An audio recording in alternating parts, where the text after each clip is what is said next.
Hello, Raven fans, Oriole fans. So welcome to this week. We're here in the mid-September edition of Raven Sports. We're here at Raven. We talk about Ravens and Orioles, Baltimore Orioles coverage. We do that every week along with our Maryland Terps. We even get to that for the first time this week. So thank you very much for joining us. So however you joined us, why, whatever the reason was, we thank you very much. Real quick, our sponsor, we're going to talk about my business today, Genesis Notary Services. So if you live in the Winchester, VA area, definitely come check us out. You can go to our Facebook page, Genesis, the first book of the Bible, Notary Services, Facebook, and you could put in Genesis Notary Services Facebook. You could go ahead and go to the website, or you can go ahead, if you want to go ahead, send us an email, genesisnotaryservices@gmail.com. So you can also send out anything is doing with your notary needs. If you need any documents stamped away, we will go ahead and take care of that for you. Available every day from 12 to 5. So thank you. All right, so let's go ahead and get that started. Welcome to Raven Sports again. And also, too, real quick, also want to mention our online store that is coming soon. Looks like it'll be January, so we'll get the launch date out soon. Also, too, we'll be releasing information. If you do want any Ravens, Orioles merchandise or anything like that, you can definitely go ahead and get it squared away with us. Any Ravens, Orioles merchandise, you can go ahead and get it with us. You can email it. So if you are looking for some jerseys, some Oriole hats, some Oriole Raven merchandise, we can go ahead and do it. So, right. So thank you. All right. Elephant in the room. We're going to go ahead and review the game Sunday the Ravens had against the Dolphins. So we didn't get the result that we wanted, obviously. 42-38. You look at the score right there, where the Ravens were defeated by the Dolphins. Let's go positive first. Okay, obviously there's a lot of negative here, and I'm gonna get on them. I mean, obviously because it didn't go well in the fourth quarter, especially. But let's go with the positive first. We say it every week. Lamar is sensational. That's easy. 21 for 29, 318, 3 TDs. 119 on the ground, had a tremendous 78-yard run. Every time Lamar gets in the open field, I just yell, forget it. They're not going to catch him, and he didn't. He's fantastic. No picks. His deep ball passing is fantastic. He doesn't have, like a Joe Flacco type arm or rainbows or anything like that. His accuracy is good. You could tell he's really been working on that. Was usually the knock on him. Can't throw it outside the numbers. Most of the stuff I saw, like outside the numbers, looked fantastic. So I thought that was obvious. I mean, Lamar was great. 35 points. They didn't get it down the stretch there. They had to kick the field goal, and then they couldn't get the 4th and 1. I think a lot of fans are going to go to the 4th and 1. I don't think that was the biggest problem why they lost. But Lamar was great. So I don't think that's the least of your concern. I think also, too, to be happy about is Bateman is developing. In general, I've been very critical of the Ravens, the way they handle receivers and what they've done to let Marquise go. They've let a lot of receivers go. They've drafted a bunch of receivers. Bateman looks good. I thought he looked good last year. I thought he didn't play a lot because of the injury till later, but one-on-one, he can go past people. He looks the best by far of all the receiving group on routes. Like, whenever they draw things up for him, like, it's not just the deep. I mean, he had the deep touchdown, obviously, but intermediate stuff. And he looks, to me, the best separator, really their only separator on offense. That Mark Andrews, I didn't do a graphic for him. He had a great game. He always does. Andrews, I like for this reason as well.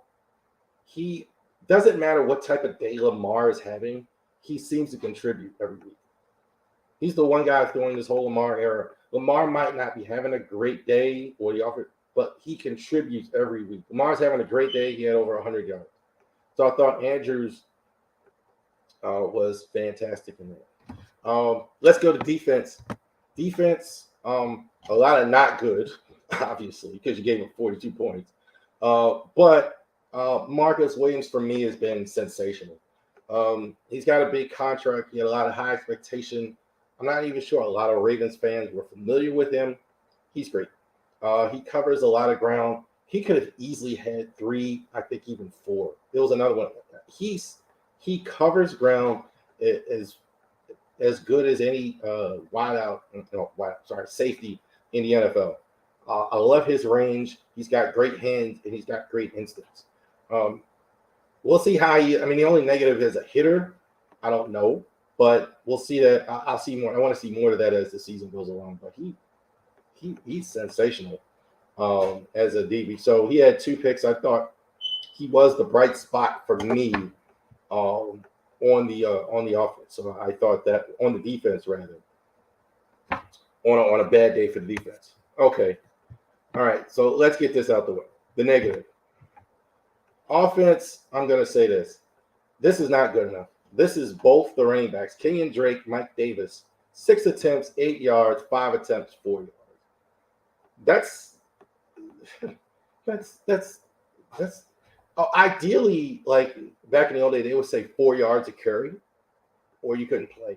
Maybe if you had 3.5, there were certain types, maybe the plotting types, maybe a little bit under that. You're not helping out at all with this type of production. This is totally unproductive.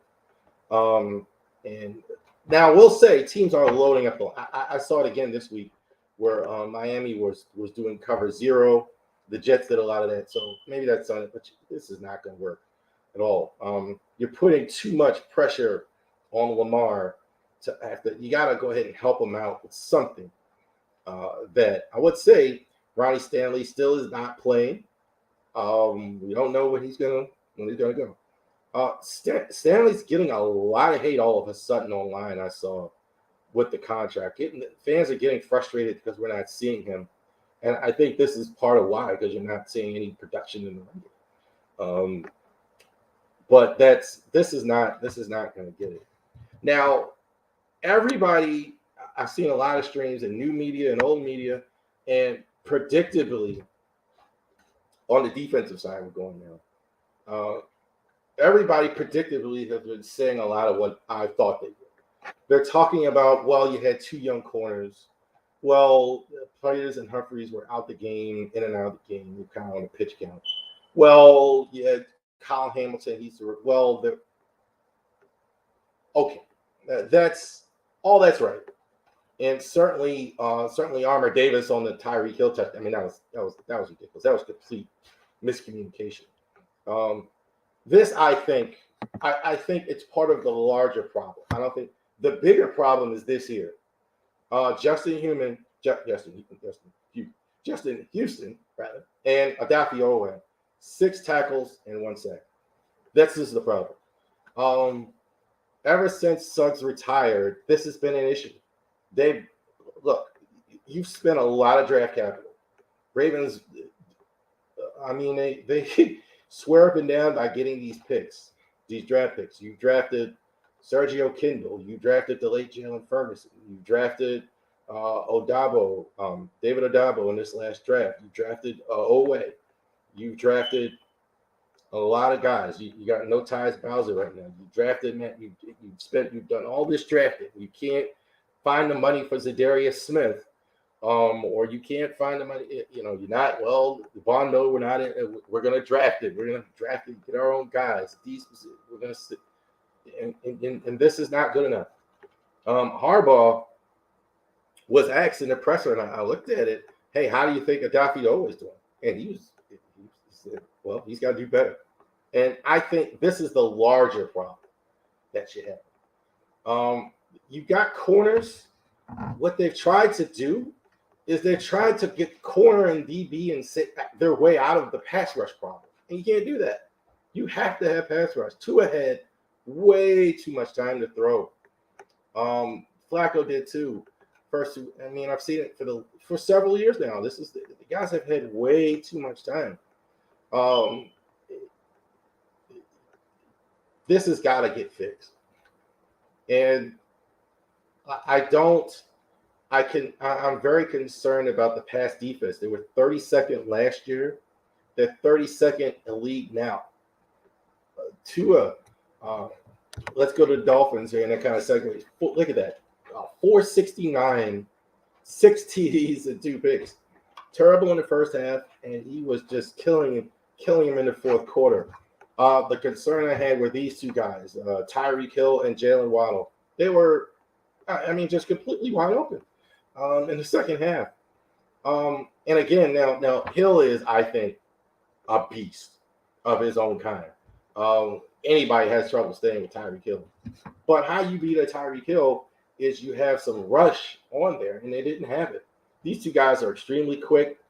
They have great speed. I thought that was the difference in the game in the fourth quarter. And also, to the Ravens defense, let their foot off the gas. Couldn't run the ball. Those things. And it just they kept going. And all these over-the-top plays. I think the over-the-top plays, as much as everybody's blaming young corners, and there's some truth to that. I mean, there's definitely truth to that. But I think the pass rush is a bigger thing. That is more, to me, you want to help young corners. You want to help a young safety like Hamilton. You want to help these guys. You got to have pass rush. You can't have Marlon Humphrey and Peterson when they come back in on full strength. They can't cover for forever here. You got to get to the quarterback. So that's my take on it as far as that goes. I thought Tua, I will say, he did surprise me with some of those over-the-top throws. I think that was maybe part of it, of the miscommunication, where they didn't think he went over the top, but he went over the top, I think, more than they expected. I definitely think that's the case. But again, so Ravens lose 42-38 in that game. I thought the offense was good. I think it stalled late because of a lack of a run game. And the Dolphins just kept their foot on the gas and kept going, and they were able to score in bunches. Pass rush overall has to get better. Again, I'll leave it to everybody else that you're going to watch and talk about the corners. But I think pass rush is as big an issue as the corners is, if not more of an issue for me. But all the draft capital in recent years you've spent on the pass rush, and you're still struggling. Again, you haven't had 2 double-digit guys. And again, I'd have to look it up exactly, since you've had Terrell Suggs and Donovan. I think the best guy you've had pass rush since Terrell Suggs, not named Terrell Suggs, that is, was Matt Judon, and he's gone. They couldn't pay him. Well, we can't. And this is, and you're still trying to fix this problem. So, again, the game this week, and we're definitely going to go to this week. So we're 1-1. So are the Patriots. That's what we're playing Sunday. So we're going to go ahead and preview this game. Go ahead, and the game's going to be 1 o'clock at Gillette Stadium. Very cool stadium, I thought, in New England there. So good game. Kind of reflective of the organization. It's not too rabid. It's kind of just monotone. Monotone maybe is the wrong word. But it's kind of reflective of the business-like nature of the Patriots. I'll put it that way. So let's keys. The opposition. The Mac Jones. This is what he's done so far this year. 2 TDs, 2 picks, 465 yards passing. Over 200 yards. I think he was a little better against Pittsburgh last week. His weapons aren't fantastic. They're about okay-ish. I'm not as down as a lot of people are, but they're not. He doesn't have like what we just saw, like a Tyreek Hill, Jalen Waddle, or anything like. Nelson Aguilar is there. Jacoby Myers is there, and they have Kendrick Bourne. They're 3 main guys. They spread the ball around a lot. Hunter Henry's there, former Tennessee Titan, and Johnny Smith. That's about what they have. They basically, I think, And looking at this game, their number one guy is going to be Damian Harris. That's what he's done so far this year. Look at the huge difference between him and what the Ravens have done. He runs over people. I think that's really what they try. I think they realize it. I think that's really what they try and do. New England, when the Brady era, they threw the ball around. I think they've really, even in Asia, they've kind of transitioned now into a running team. They have a decent offensive line.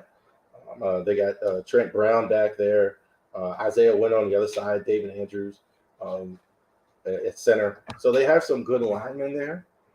And I think that's ultimately what they try and do.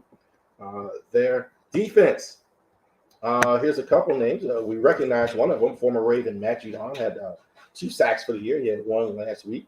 He was outstanding for the Patriots. It's unbelievable. He finally gets the double-digit sack year when he goes to New England. And that's good because we were just talking about the pass rush. Devin McCourty is now 35 years old. Very unusual that a player stays with Belichick this long, Bill Belichick rather, and goes ahead and can start and be productive as long as he has, as much as Belichick moves players in and out. He's been able to be productive. He's got 9 tackles so far. The unquestioned leader on that team. Both safeties are good too. Kyle Duggar is outstanding. They did let go of J.C. Jackson. And Jonathan Jones, I think, is one of the corners. The corners aren't bad. Jawan Bentley, I think I like him the most of the defensive players. He's an inside linebacker. He's very talented. Good range. I like him. He hits well. He's good at the point of attack. Not exceptionally fast, but he fits right in with New England. I'll say that. He fits right in with New England and what they try and do. So New England is trying to be physical at the point of attack on both sides. That's going to be the strategy for them going forward. What the Ravens. So what are we going to do on Sunday? This is the 2 guys I really want us to look at. I mentioned this already. Key to the Ravens' victory: running backs. I have no idea if J.K. is going to be in there. Drake, J.K. Dobbins, rather. Kenyon Drake, Mike Davis. They've been awful, frankly. Justice Hill, a lot of people were clamoring for him simply because how bad the other 2 have been. You got to get production from these guys. You're going to go against a tough defensive front, and you're not productive enough with what we've seen. And you're going to have to get Lamar some help running the ball. That's going to be a big thing. So I don't know which one of the backs is going to be. To me, no matter who the back is, this is what is a very key to victory. Here's a guy we haven't talked about on the Ravens side, getting back up there. Patrick Queen, inside linebacker. Kind of reverted back a little bit, half a step back. So let's see if he can rebound a bit. He's such a it's a bit of an anomaly with him. Talent line, athleticism, kind of like a Dafiola. There's no doubt about it. No doubt about it. Physically, he's everything you want inside linebacker. Fundamentally, he's just not as sound. Fundamentally, he's not as sound as you would like it to be. I think that's why Josh Bynes is here to kind of help him along with that. But I like to see him step up. He is definitely in this game, but they're going to try and run the ball, and he's going to get his opportunity. Let's see how he can handle against a fundamentally sound team. I think the Ravens do win. They are as mad as we are about the loss. I think we do win a tight, low-scoring game. I don't think there's going to be a lot. I think definitely they're going to try to establish the run more in this one. It's going to be a concerted effort on their part. Defensively, I think they're kind of catching a break with the young corner. I don't think we're going to see it as bad as what we saw last week most of the year. So we have to kind of all get over that and say, well, we can't. Well, I don't think it'll be as bad. They were pretty. I actually think that they were pretty good. I mean, for 7 quarters. So let's see how we do. on Sunday, and so there you go. We're going to go ahead and recap that game again and again. You know, everybody, you're going to watch a lot of streams like, oh, well, the corners, the pass rush is a thing. And I really want to go over that with the fans and let the fans know, hey, look, you spent a lot of draft capital on these outside linebackers.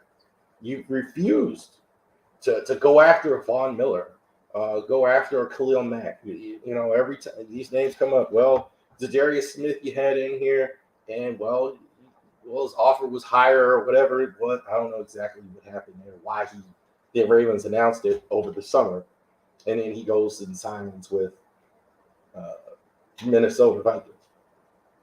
But this is a thing. Have to learn, but these guys have to step up. So again, all right. So we got that out of the way. Last week's game, and we're going in next week with the Ravens. So thank you for that. And then now we're going to go ahead and get squared away with the Big Five. So what we do every week is we talk about the biggest games on the schedule that are not Ravens games. So definitely we're going to go ahead and go over that. Our NFL Big Five.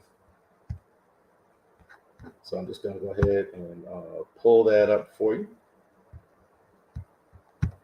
Last week we had some very unusual finishes in this game. I'm definitely a believer. The Ravens didn't take a big immediate beating this week simply because of all the weird finishes. The Jets and the Browns had a weird finish. Arizona, and we'll talk about that one. Arizona and Las Vegas had a weird finish. A lot of similar events to what the Ravens had. So here we are for the year. We are 6-4. Had a good week. So yes, we're definitely going ahead. Got 4 of the 5 right. We're going to start here with the Chefs against the Colts. Colts are going to play this week. I think this is their first home game against Kansas City. Kansas City has looked fantastic first 2 weeks. Defense is coming around. Chris Jones for the Chiefs is really good. Offensively, we already know what they can do. Kelsey hasn't missed a beat. Mahomes hasn't missed a beat. That was a good tough win on the last game on Thursday against the Los Angeles Chargers. The Colts, their owner is just a disgrace. Like, and Chris Ballard, he's almost as annoying. Like, why didn't they just go out? They lost to Jacksonville last week. Why didn't they just go blame Carson Wentz again or Matt Ryan? Or who are we going to blame now for the fact that you can't get your good players any help and you want to be $50 million under the cap every year? Why are you blaming? Yeah, that was disgraceful to me in the way they blame Wentz for that. Matt Ryan isn't helping him. Matt Ryan is, I believe, going to be 38. If they keep Matt Ryan next season, he's going to be 38 years old. He has struggled. They haven't been able to get the run game going, even though they have a tremendous back, Jonathan Taylor. They have good players. Michael Pittman was hurt. I think that factors in. And I think Darius Leonard is outstanding safety. Quentin Nelson, I think, might be the best offensive lineman not at a tackle position in the league. But you're not giving them enough help. They're not. This is the type of team that they don't win against. I would say, if the Colts do have anything, I think that the Chiefs might be a little complacent. I think they get a little sloppy at times. But I'm definitely going to go with the Chiefs here in this one. Colts should be doing better in this division too. I mean, Jacksonville looks like the best so far in the first 2 games. The Bills and the Dolphins. All of a sudden, with the Dolphins win, this game becomes much larger. The Bills steamrolled in their Monday night game, Tennessee, and the Dolphins had that huge comeback against the Ravens last week. So has Dolphins convinced everybody to beat Buffalo? Not me. Buffalo looks super duper. Uh, Lack of a better term there, I guess. The Buffalo, their offense is fantastic. Gabe Davis and Stephon Diggs have been fantastic. Uh, Josh Allen has been fantastic. They don't run the ball a lot, but they haven't needed to. I mean, they've scored so many points. Uh, their defense is good. I mean, Von Miller looks fabulous. And they have an outstanding secondary. I mean, their secondary is good. They've been very productive on defense, and I think against two decent offenses on top of that. So, I mean, there's a lot to like here. Dolphins, though, definitely have explosiveness to it. I don't think they stay on track meet with the Buffalo team. I don't think they stay in a track meet with the Buffalo. I don't think every week they're going to score. I don't think this defense they're playing is going to they're going to have that productivity that they had on Sunday. So definitely keep that in mind when you're going over this game. I like the Bills in this one. Another one, the Rams and the Cardinals. Cardinals, they won. They were victorious on Sunday, so were the Rams. The Rams scuffling a bit on. I think they're kind of finding their way a bit. The Cardinals, I still don't know what to make of them. I know this about the Cardinals. When Murray gets going, they're tough to beat. Murray gets in the zone, and they're very tough to beat. I picked the Rams early in the year. I'm gonna stick with that. For this game, I think the Rams kind of they kind of have to wake up a bit on offense. Stafford not great out the gate here. I'm thinking they will get better during the course of the year. They kind of scuffled down to finish. Defensively, I mean, I love Aaron Donald and Jalen Ramsey. I think that they're fantastic. Ramsey, I think, bailed them out at the end there with the pick. And I do like the Rams. And I will say, Cardinals do have a chance to make a statement because, a victory here would say a lot to the Rams. I mean, that's the team you're trying to beat going forward. This is the biggest marquee game on Sunday. Green Bay, two-time MVP Aaron Rodgers against Tom Brady. This might be the last time we see these two guys go against each other. We don't know what Brady or Rodgers' futures hold going forward. And, of course, they're a spot in an elite matchup. These two teams, I think I kind of predicted what I thought they were, and they're still pretty good, though. The Bucs offense has not been – they've kind of scuffled out of the gate. And this is kind of what I mean. They've been carried by the defense. Even with a Tom Brady on your team, as silly as that sounds, some people, they kind of scuffled a bit on deep. They haven't really played well on offense. They got Mike Davis. I think he's the best receiver nobody talks about. He got himself suspended by getting into a fight with Lattimore, Marshawn Lattimore on the Saints, so they won't have him. Defensively, they've been so good, though. That's why I like them in this game. Green Bay, they beat the Bears. They always do. The Bears, don't have any good close to the firepower that Green Bay has with Rodgers. Their offense is still a work in progress, though. I mean, I think they look good against the Bears. I'm not sure they're going to look as good against this good defense that Tampa has. So I like Green Bay. I like Tampa Bay in this one. I will say there's a level of concern.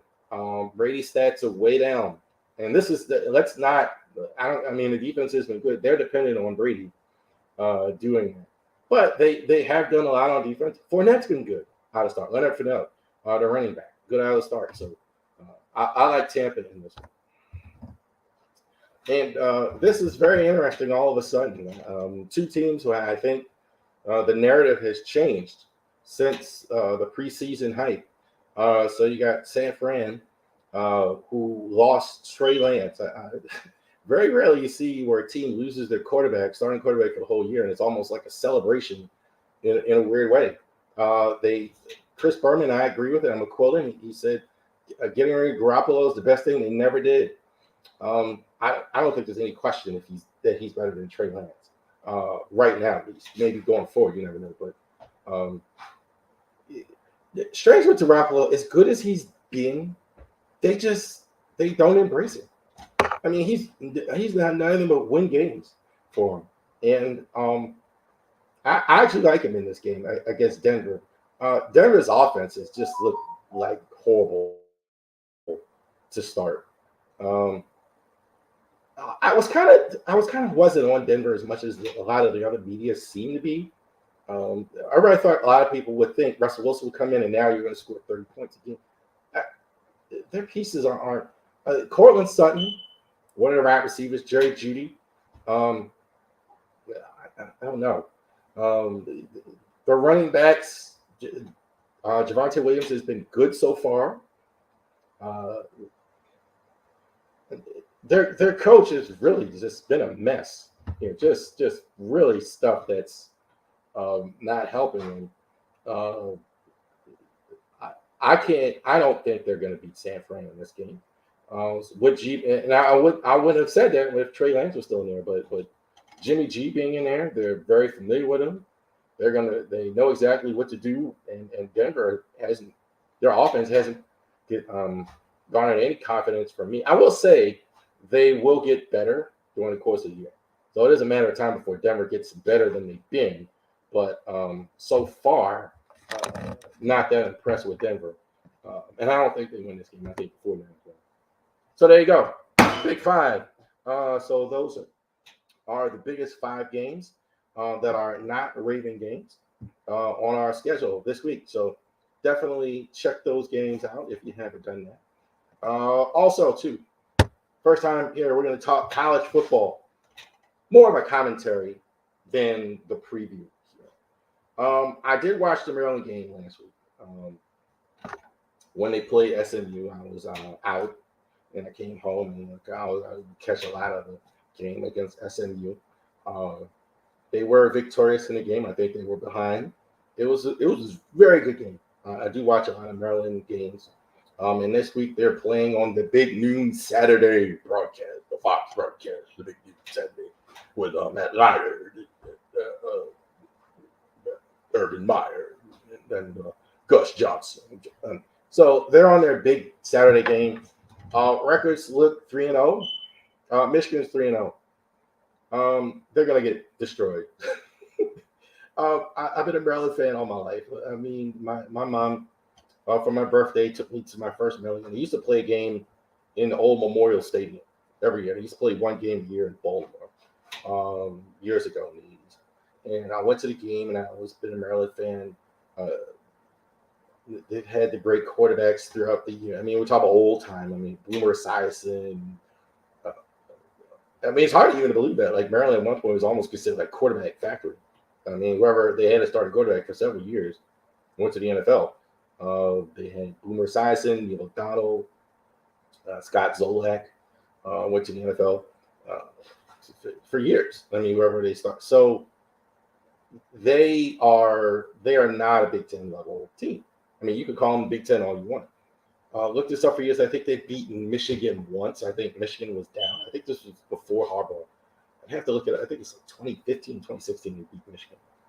It was the same year I think they beat Penn State. Both of those franchises were down. And they played Ohio State that same year, and Ohio State just beat the brakes off of them. Look, I like Mike Lox. He's working hard at this. He's definitely done better. I think, coincidentally, his quarterback is the brother of Tua Tagovailoa. Their offense looks like a real offense. I mean, I'm really impressed with their offense. They really spread the ball around a lot. I think defensively, they're okay. I think they were better last year from what I've seen in the first 2 games. They've given up some point, but they look that they're not. That's the problem with college football. Like you have about 10 teams. The names change slightly, but you have Alabama's great, Georgia's great, more recent years. Clemson, uh, you know, USC is really good. Oklahoma is really good.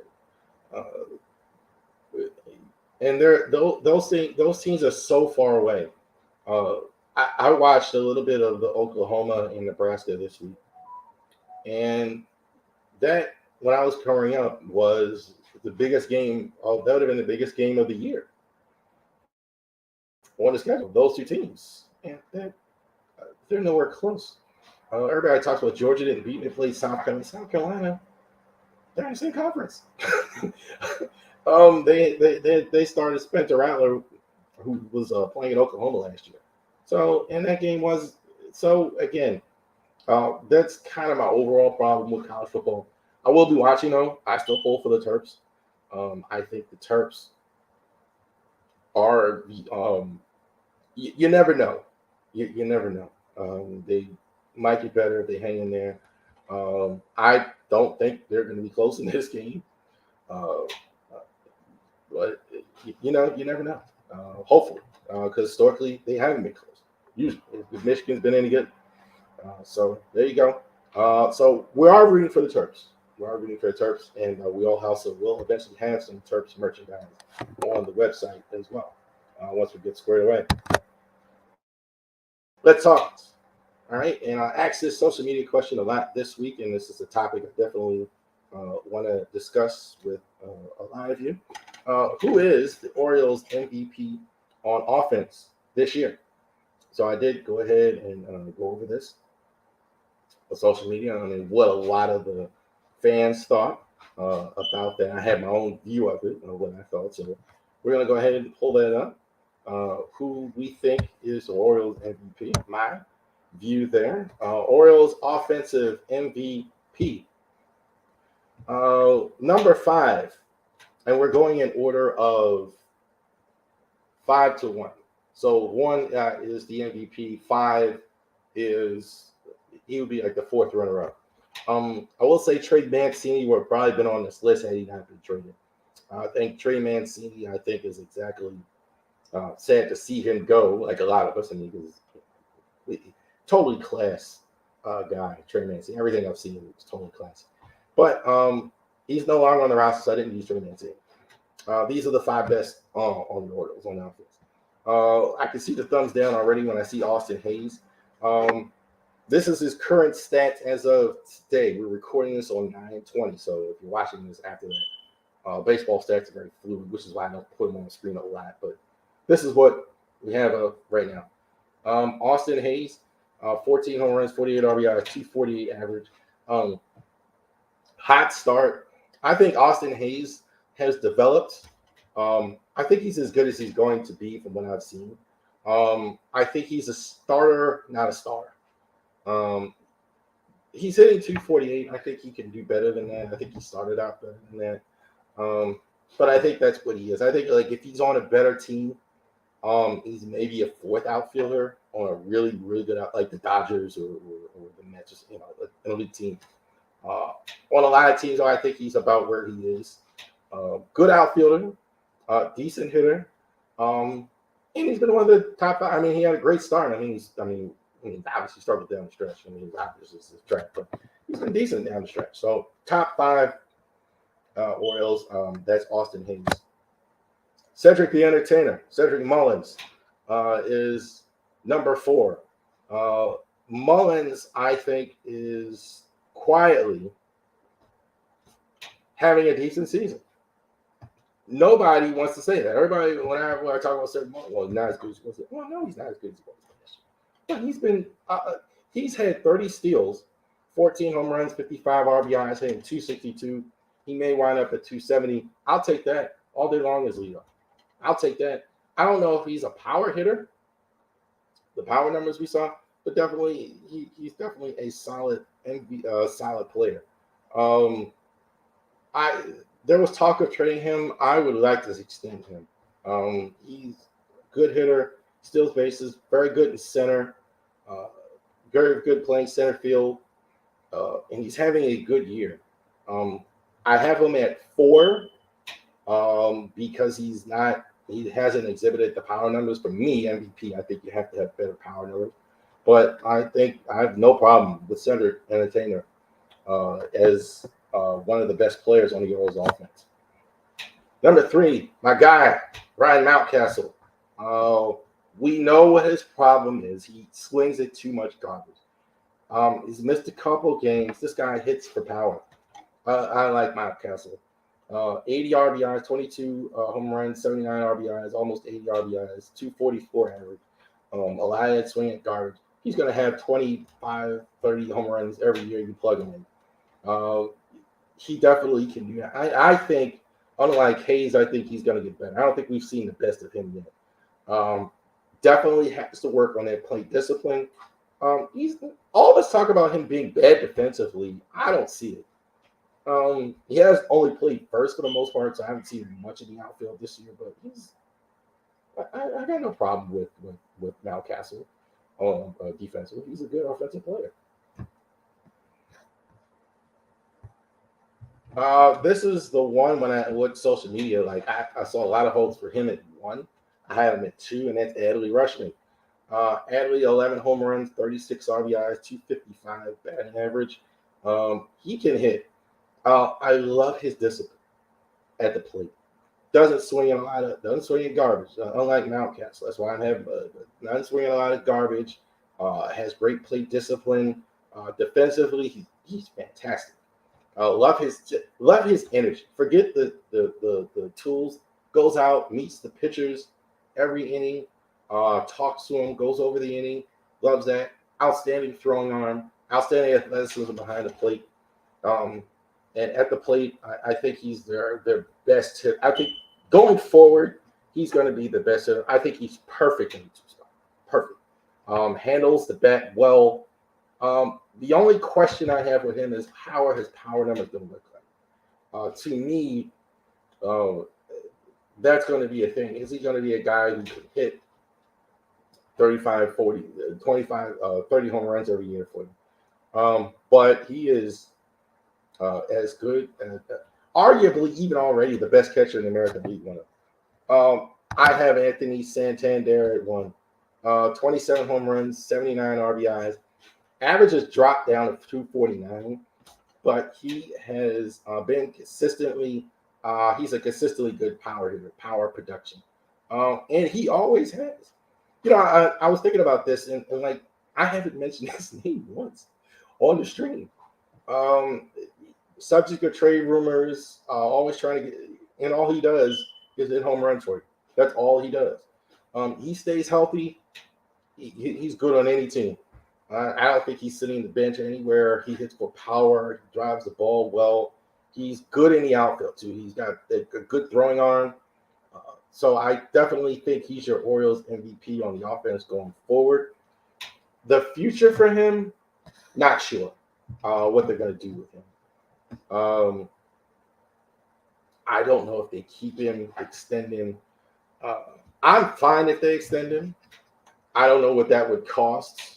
But I'm not sure what's going to happen to him going forward. But definitely in 2022, that is your Orioles offensive MVP, Anthony Santander. So he's been sensational this year. But I don't want to say sensational. Not MVP, not league MVP level. But he's definitely been an offensive player. Orioles offensively, I would like to see another back coming, a veteran back. I don't think you have to go out and get,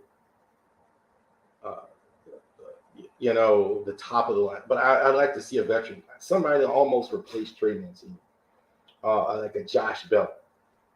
Just throwing that name out there. Play with the Nationals, play with the Padres. Somebody like a steady bat in your lineup. So I definitely would like to see that going forward.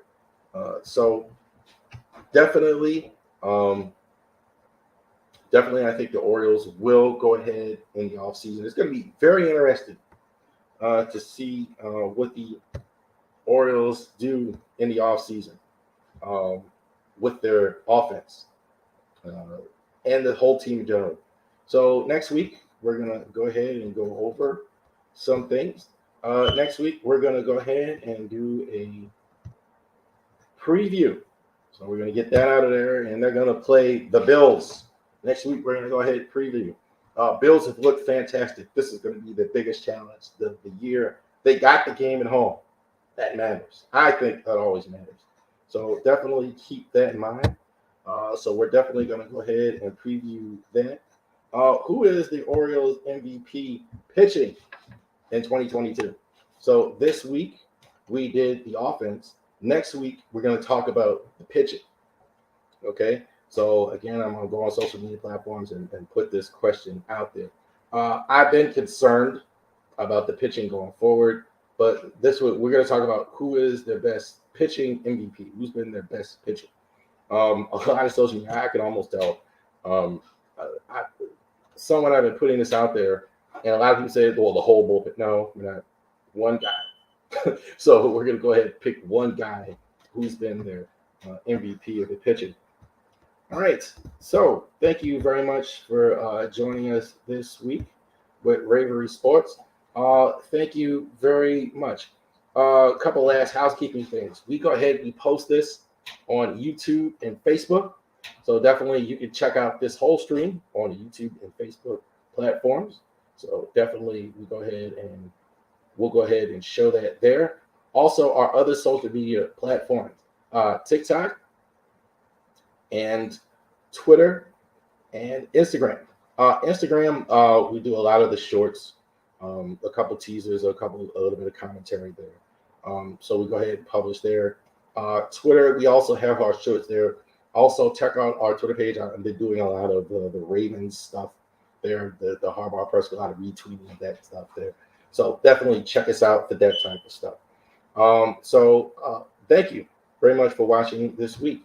And we'll go ahead and check you out next week here on Ravery Sports. Enjoy all the games, everybody.